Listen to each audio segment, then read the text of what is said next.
Sir, nagpadala na po kami ng bulletin sa lahat ng presinto. Handa akong magbigay ng kahit ng reward. Kahit na sinong pwedeng magsabi kung nasaan ang aking apo. Sana ako na lang kinuha nila. Hindi si Mindy. 50 million pesos katulad ng inoffer mo dati, Robert. Pero hindi na naman pera ang kailangan namin. Isali niyo sa akin si JR. Paano kung saktan ni Betsy si Mindy kapag hindi natin ginawa yung gusto niya? Anong tingin mo sa anak ko? Laruan? Pwede pamigay ng ganun lang? Ikaw ang tatay ni Mindy. Responsibilidad mo siya. Patunayan mo na gagawin mo lahat para sa kanya. Sorry, JR. Kailangan ko unahin ang anak ko. Dito lang ang paraan para iligtas ko siya. Gerald, tawag mo si JR.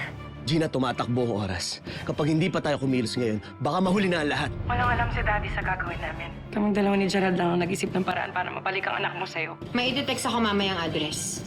Dalhin mo si JR doon mamayang gabi. Nakumbinsi mo ba siya na ibabalik sa kanya si JR? Dad, she sounded convinced. And eager siya na matuloy ang exchange mamaya. Huwag kang mag-alala, mahal. Gagawin ko ang lahat. Makakauwi na si Mindy, makukumpleto na ulit tayo. Hindi na tayo paguluhin ni Betsy.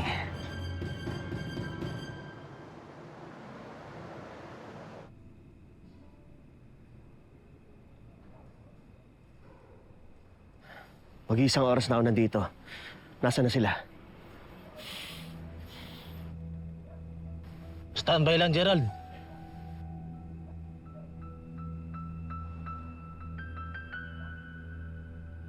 Gerald, may tao naglalakad papunta sa'yo.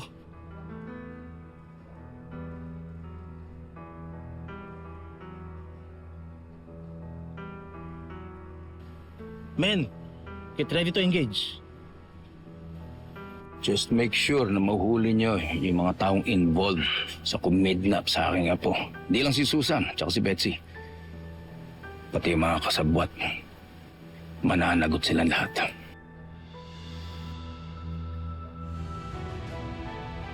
Sino ka? Nasaan sila, Betsy? Nasaan yan ako? Taas ang kamay! Sir, ano to?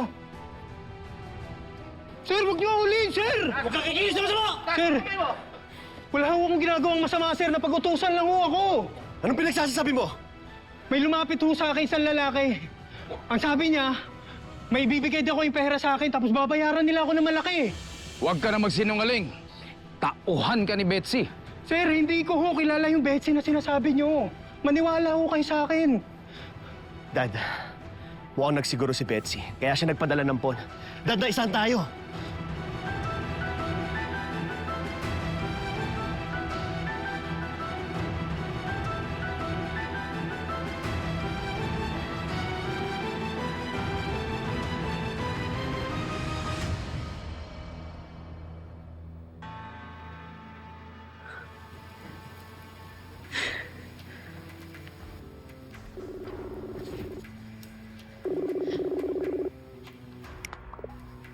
Betsy, hello? Huwag ka nang umasa na uuwi si Gerald kasama si Mindy. Akala niyo maiisihan niyo ako? Hindi niyo ako maluloko. Betsy, nakikiusap ako. Ako na lang kunin mo kapalit ni Mindy, please. Total, sa akin ka naman galit, di ba? Si JR ang kailangan ko, hindi ikaw. Binigyan ko kayo ng pagkakataon, pero ano ginawa niyo sa akin? Niloko niyo ako? Nay, hawak mo to.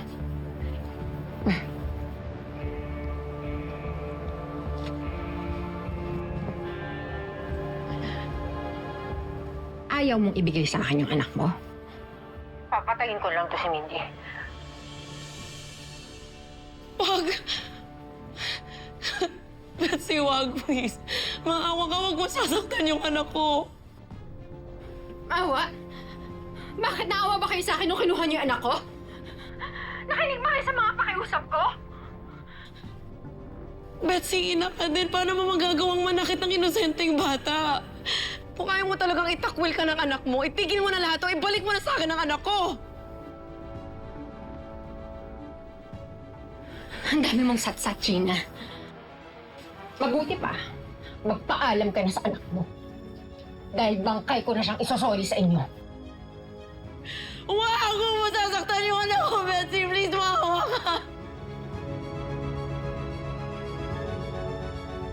Please, wag. Wag.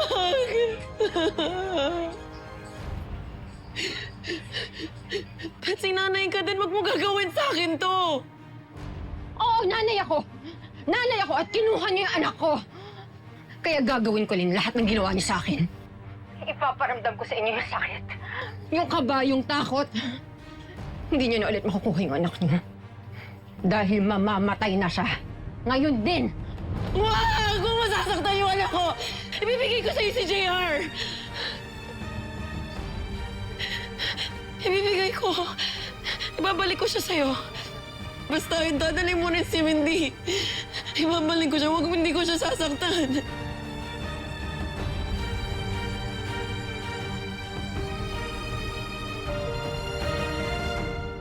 Paano ako nakakasiguro nagsasabi ka ng totoo? Oo nga. Niloko niyo na kami kanina. Tumawag kayo ng pulis, di ba? Si Daddy may idea nun. Hindi ako. Ako na ngayong kausap niyo. Please, pakinggan niyo ako. Kahit pa, wala akong tiwala sa'yo. Buhay na ng anak kong nakataya dito. Please, nakikusap ako. Handalin ko siya sa inyo. Basta huwag niyo sasaktan yung anak ko. Maawa kayo, please. Nasaan yung anak ko? Andito siya. Papakita ko siya sa'yo. Basta soli mo sa akin si Mindy. Unharmed. Gusto ko makita yung anak ko. Ipakita mo siya sa akin.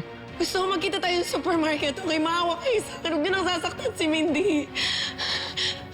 Ito na.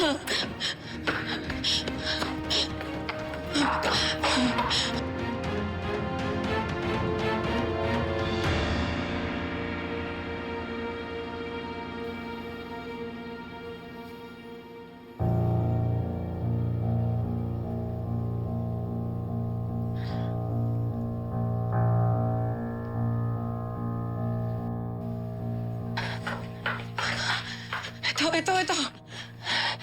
Ay, naniwala ka na? Gina, ano ginagawa mo? Ba't kinakausap mo yan? Dalhin mo sa akin yung anak ko. Sige na. Tita, huwag kang makikialam. Ako, Gina, hindi pwede. Hindi ako papayag, ha? Hindi pwede. Wala kang pwedeng gawin sa pamangkin ko. Tatawag ko yan sa daddy mo.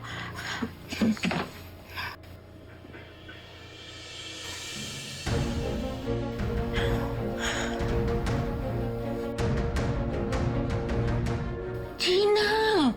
Ano yan? Sasabihin ko to sa daddy mo. Wala na akong choice. Kung di ako susunod kay Betsy, mamamatay si Mindy. I have to do this. Kahit na. Anak yan ng daddy mo. Wala kang karapatan kahit nasa peligro ang buhay ni Mindy. Nanay lang din ako. Kailangan ko gawin to para sa anak ko. Hinay-hinay ka, akin na. Akin na si JR. Hindi mo pwedeng gawin yan, Gina. Sige na. Hindi pwede. Gina, akin na yung bata. I'm sorry. Gina! Gina! Gina! Huwag mo gawin yan! Mali yan, Gina! Gina! Gina! Pakawalan mo ako dito! Joan! Mali ang ginagawa mo, Gina! Joan! Bilisan mo, hawakan mo yung pinto. Buksan mo to, Gina! Hawakan mo yung pinto, bilisan mo. Pero ginagawa ko naman to para maligtas natin si Mindy. Ayaw mo rin naman siyang mamatay, di ba? Gina! Huwag mo siyang papakinggan. Ako ang pakinggan mo. Pero ako ang bahala kay Daddy. Aakuin ko lahat ng kasalanan. Tita, pasensya na. Pero walang kahit sino man ang makakapigil sa akin. Kahit pa ikamatay ko, ililigtas ko ang anak ko. Gina!